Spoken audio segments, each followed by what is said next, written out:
seguir con la senadora Natalia But I Fernández. have not stopped marking or attending the names of our beloveds or their lives. Today I'm remembering Henry, my friend's 23-year-old son, who died March 10th of this year. While Henry's death certificate might say overdose, we know Henry died from indifference, from stigma, from criminalization and racist drug policy, from the lack of morality and courage of the people we elected to lead us. So it is in saving lives, saving one another, saving us. For they're calling us to courage to demand both justice and love, not when the powers that be concede or consent, but today, now, here. Our siblings at one point have shown us how to do it. People who use drugs have shown us how to do it. Today we demand the love and justice we deserve, or we take the love and justice we deserve. And we deserve what we receive. Amen.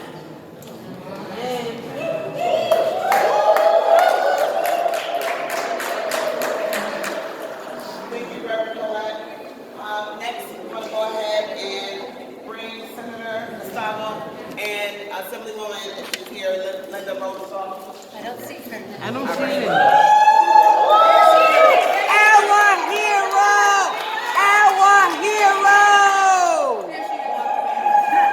She is here. Addiction is not a moral failing. People who use drugs are people first. And harm reduction saves lives. These are all facts. These are all facts that every single person who is behind us, who is holding on to the memory of a loved one, who is physically holding a poster with their face and their name and when they passed away. These are facts that all of these folks know. And I want to make sure that the noises that we make here are heard down on the second floor. That's right. That's right. For those of you who might not know, that is where our governor sits. Yep. And today, our governor sits there in action. Not in action, but in action. During the conversation of the budget, we talked with the governor about a very simple, basic thing. We said, yes, we can have the debate about taxpayer dollars going to save lives. Some of my colleagues are still on the fence about that. But what we can do is take money that we already have, which is settlement money, and use it specifically to support the work of an organization that already has saved almost 1,000 human beings.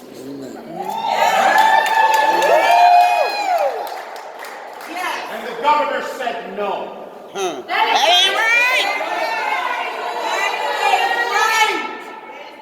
And to be clear, the governor said no to anything that On Point does.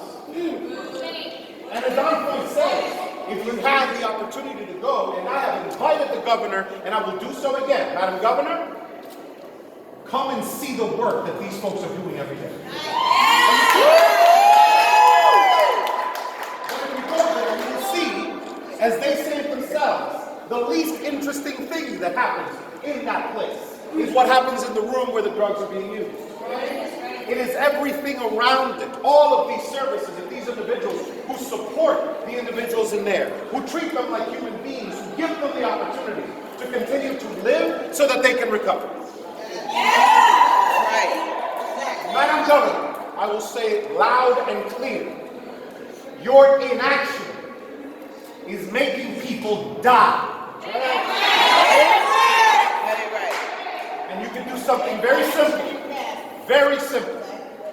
Allow for the money that is in the settlement fund, hundreds of millions of dollars, and we're not asking for all of it. We're asking for 40 million of it. Allow 40 million of it to move to provide for the continued assistance and the continued services that On Point gives. That's all we're asking. So I will say once again to all my sisters, my brothers, my siblings here, we do not forget every single one of the folks that you hold in your hand are the folks we fight for. right. We appreciate your presence here because you bring them along with you to remind some of my colleagues and people in this damn building about the actions that need to be taken to save their lives. We will not stop until we get it done. Thank you. Thank you. Thank you.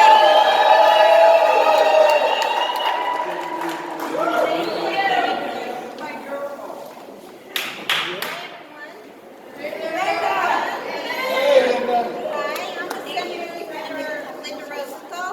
I represent the Upper West Side and parts of Hell's Kitchen, and I am the sponsor of the Safe Consumption Space Bill. Thank you. Thank you. Or Dose Prevention Center. Whatever you want to call it, it's the same thing.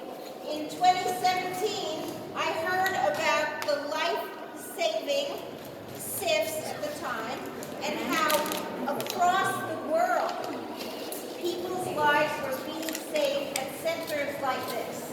Yet we had not one in the United States. That ain't right. You know, a lot of things New York and the U.S. prides itself on being leading.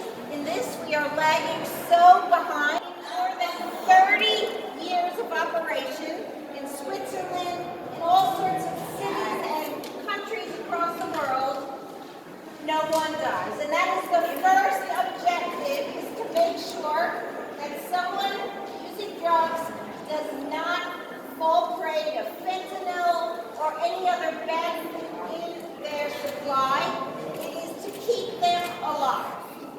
That's the first goal, and that's why it's so astonishing that our state government cannot see its way to supporting this system. I went to On Point. It was marvelously run. The people there were great. If I were in such a predicament, that's where I'd want to go, because you know the people there.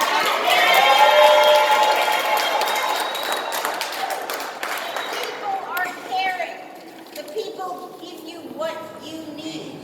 There's even a place where you can relax and meditate to soothe your soul. It's not just about saving your physical health, it's saving your soul. And that's what we need to have in New York State now. We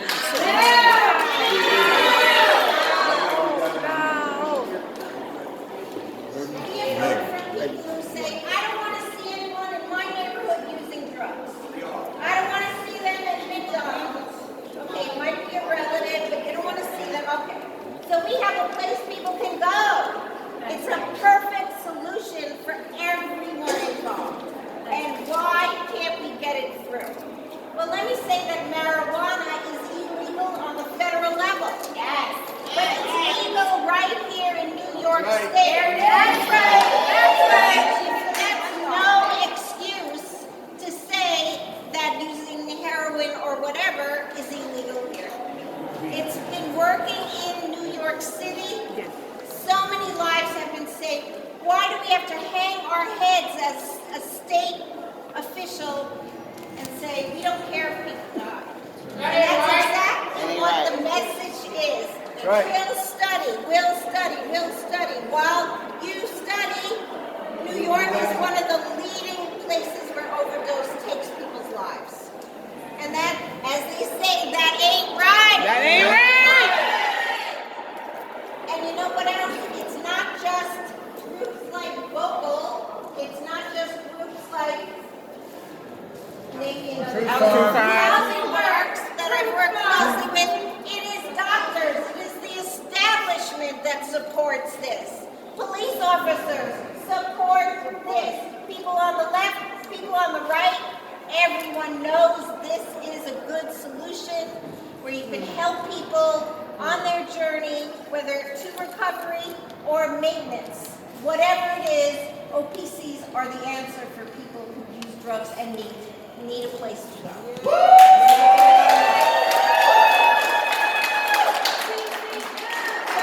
going to support On Point however we can, and we're not going to stop talking about this. We're not. No one here will ever be shut up. I know that. That's right. Until we get it done. You know, sometimes here in Albany, when something doesn't affect going to happen to somebody's relative who is in the legislature or on the second floor. And then they're going to see the light. But we should not wait till everyone becomes enlightened because we know this is the right thing to do. So we're going to keep fighting. We never relent. We will keep pushing it. I did manage to get it out of the health committee thanks to the chair and the bill.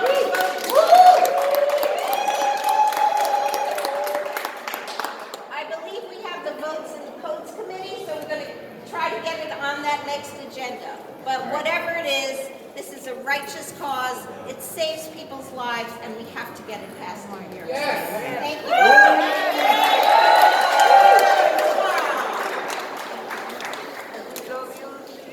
That we may never meet. Me, myself, this issue personally.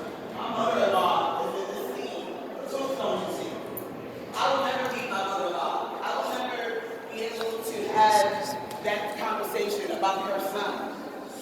And I'm grateful to say my son is still here. Because there are life-saving methods. This young lady I hold in my hand is only a few years younger than my son. But she's not here because there weren't measures in place to save her life. That ain't right. That ain't right. That ain't right. I'm a mother that's fortunate, but there's so many other mothers that are not as fortunate as me. And we cannot have one more life lost. Not one more. Not one more. So next, I'd like to take a moment to introduce Assemblymember Meeks. Hi, Meeks.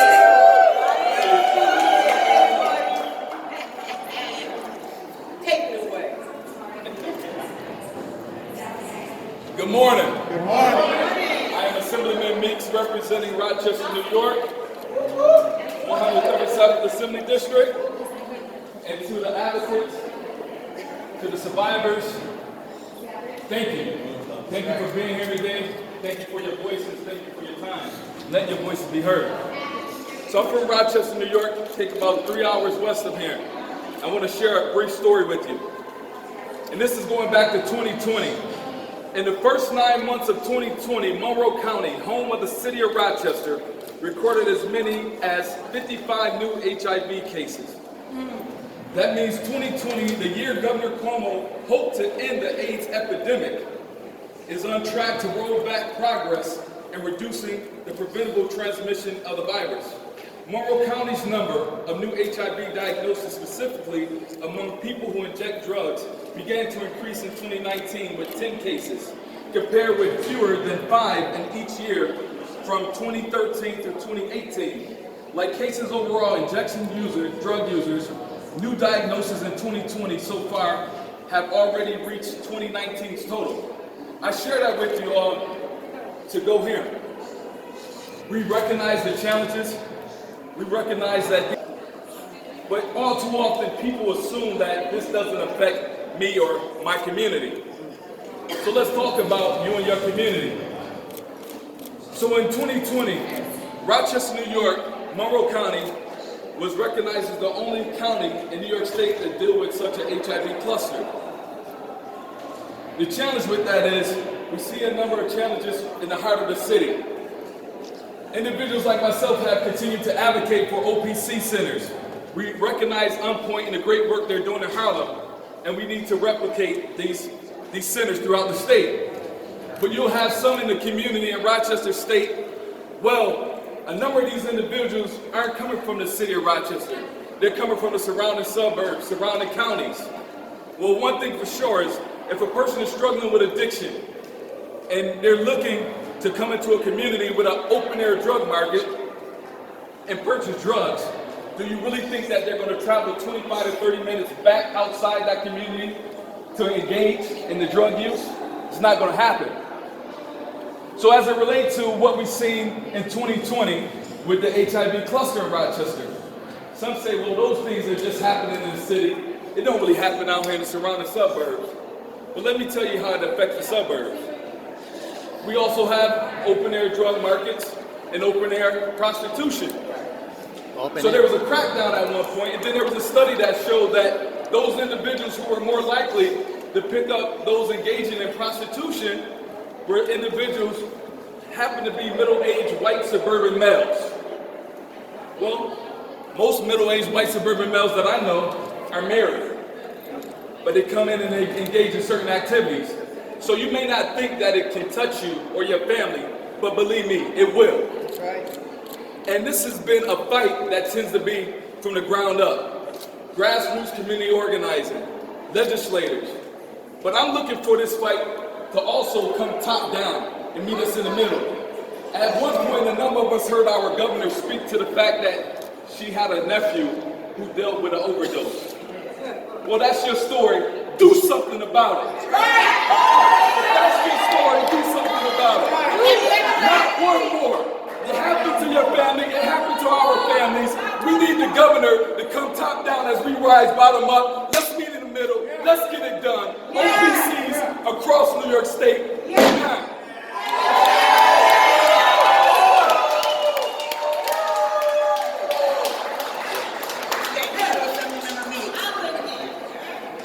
You heard him, not one more.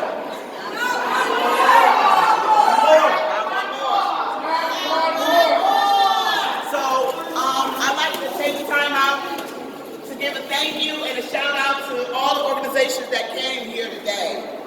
Drug Policy Alliance, Faith and Harm Reduction, Friends of Recovery, Washington and Warrenton counties, Housing Work Inc., NSU, NYSRHA, One Point, Payne,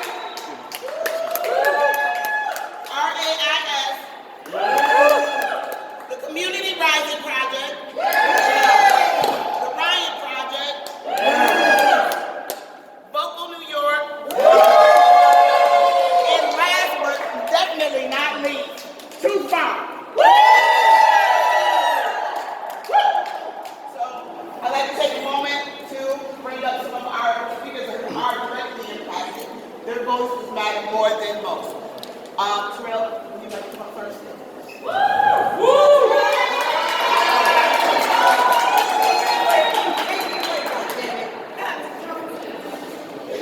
My name is Terrell Jones, advocate and the engagement manager at Point NYC. The first sanctioned overdose prevention center in the United States.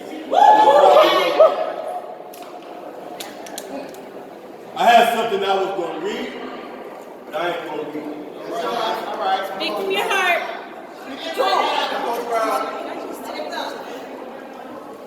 Keep saying not one more. Keep saying it. That's right. Check this out. We got on that bus this morning. Not one more. When we got off that bus today, not one more. And when we go back home tonight, at this moment right now, I am frustrated with our governor. I am disappointed with her because of her lack of action to take in our community to address this issue. I got 20 of my colleagues who came up here with me today and volunteered because we're tired. We should be working today, saving lives. But we up here today to make the point that our work will not go in vain. Our work will be heard. You will hear from them today when they go to the lobby with it, how important their work is. I got case managers. Check this out. I got case managers that work in the OPC. I got medical personnel who also work in the OPC. I got outreach workers who do triage in the streets and bring in youth back to the OPC. But not only the OPC, they bring it back to every service that we provide in On Point. Every service. The OPC is the key point. You see, people, our job is keeping people alive. That's right. We want to keep people alive so they can receive services. See, I am a former user. I came to harm reduction 20 years ago. And I'm required to tell you how reduction works. And unfortunately, when I came through, there were no OPCs. That was so cute, huh? But you see one thing, we got to the day, people. And it's every single person here who sits here, who is here, for you to go and advocate for the rights that we have these OPCs in every high-impact area. Even upstate New York. About upstate New York.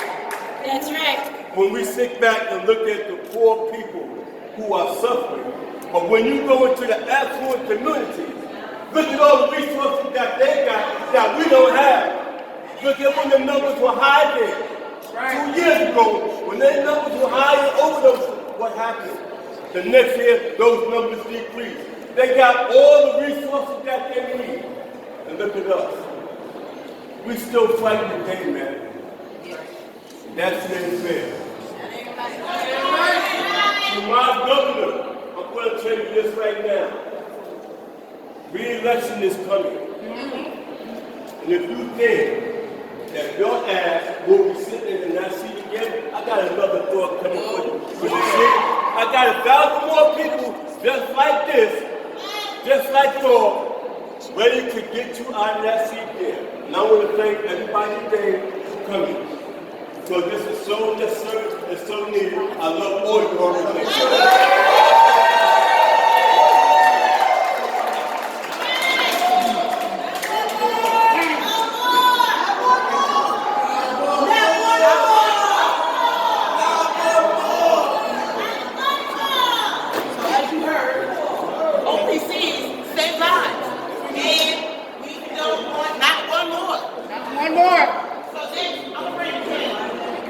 Butler, with 2 farms, explain why. Not one more. Not one more.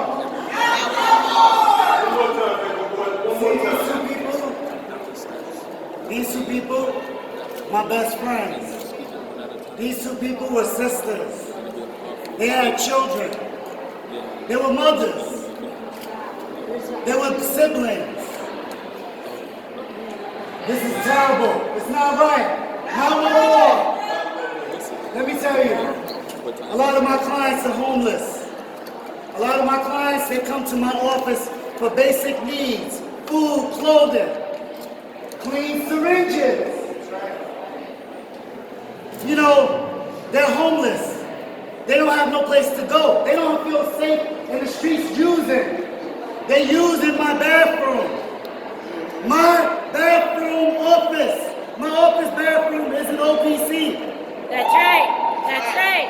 What is going on? Where's the money at? Where's the money going? Come on now. The money needs to go to OPCs, and we need them open now. Independent Kathy, all she gotta do on an executive order. Too many of my clients are suffering right now, and they can't all come in my office and use. There's only one bathroom for them to use it.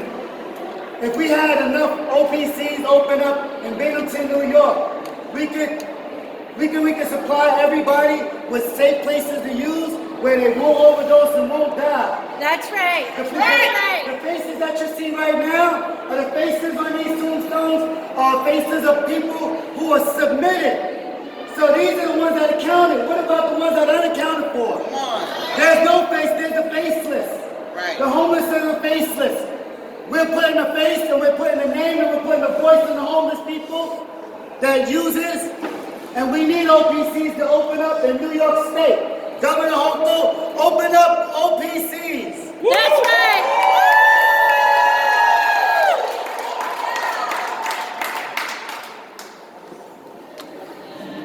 All right, next we would like to bring Charles King.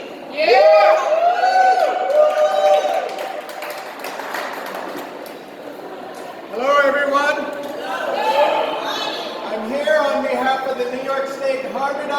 Association. Woo!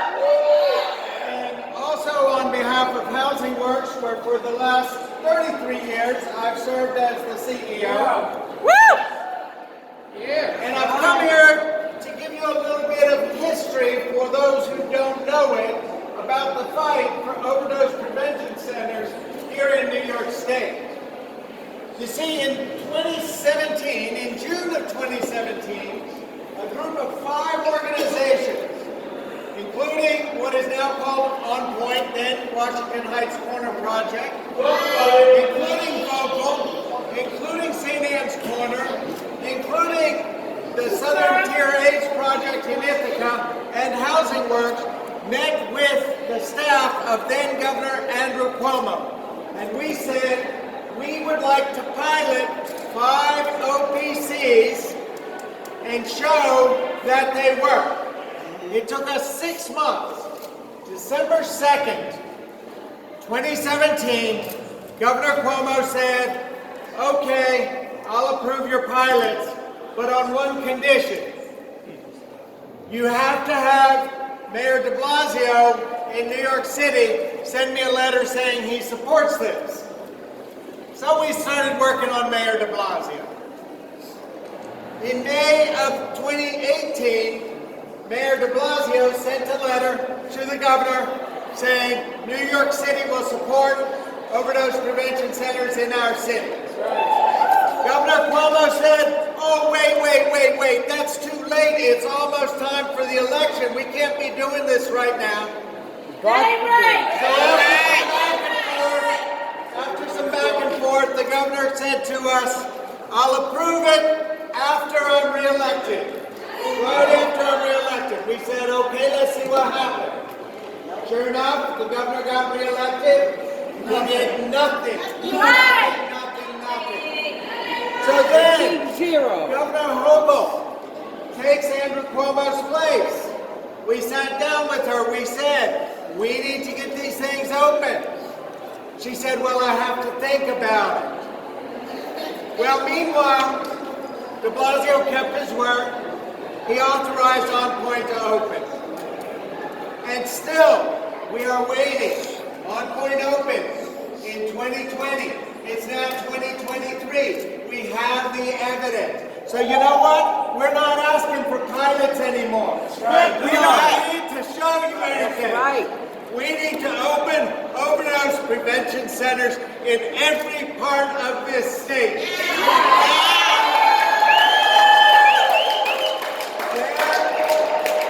There is a higher per capita number of people dying of overdoses in rural parts of New York State that are dying in the city. They need access to overdose prevention centers. There are people dying of overdose in Buffalo, in Rochester, in Syracuse, in Albany, all over this state. People are dying because they don't have access to a safe place to use. And as the person who spoke before me said, it's not just about saving somebody's life today, it's offering people a gateway. It's offering people a place where they will be accepted, where they will be loved, where they will be supported, and if they want services, they can get the services they need. That's what it's all about. It's about saving lives. It's about helping people make their way through life. It's about healing. It's about wholeness. It's about love. That's what OPCs are.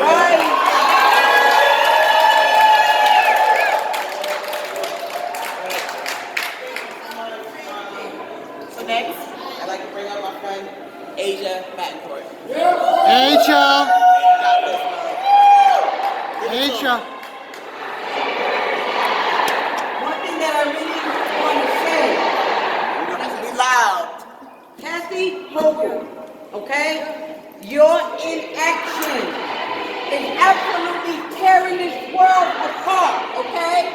We are regressing, okay? We're supposed to be the progressive state. We're not progressing anywhere, okay? Your own self lost someone in your family, okay? We thought that you understood, that you had compassion, that you had some love in your heart, okay? We now know that you really don't give a damn about folks. That's And right. that's why we're here. I want to say to you, this is a good friend of mine's son, okay? Every one of these tombstones here were preventable damage. Every one of them should be alive. And I am Twin B, and I miss the shit out of my twin brother, and he should be here. And we're gonna fight our asses off, cause all lives matter. That's right. Thank you, Asia. Thank you so much.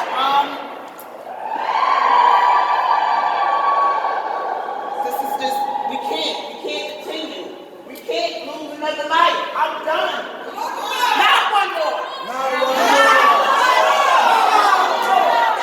One more!